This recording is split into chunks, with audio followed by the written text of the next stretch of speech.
हमारे मुल्क में आज यौम यकजहती कश्मीर मनाया जा रहा है और हम कहते हैं कि कश्मीर हमारी शाहरग है।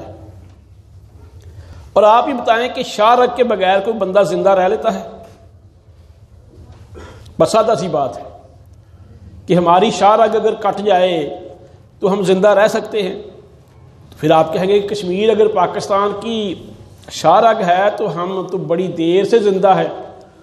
भाई आधी शाहरग हमारे पास है, आधी इंडिया के पास है। ये हमारी बहादुरी है कि हम आधी शाहरग से जिंदा हैं, बल्कि आधी से भी ज्यादा उनके पास है।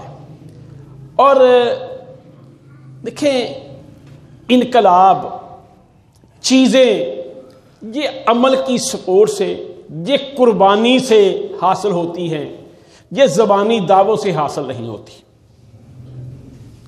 सुहाबा ने खंदक खोदते वक्त पेट पे पत्थर बांधे थे तो कितनी लंबी खंदक उस जमाने में खोदी थी, क्रेनें नहीं थी, तो फिर अल्लाह ने मदद की थी।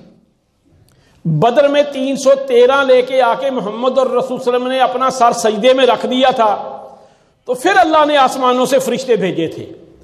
तो आज ना हम कोशिश करते हैं, ना काबज करते हैं, हम कहते हैं कि जी जहां बैठे बिठाए सब कुछ हो जाए।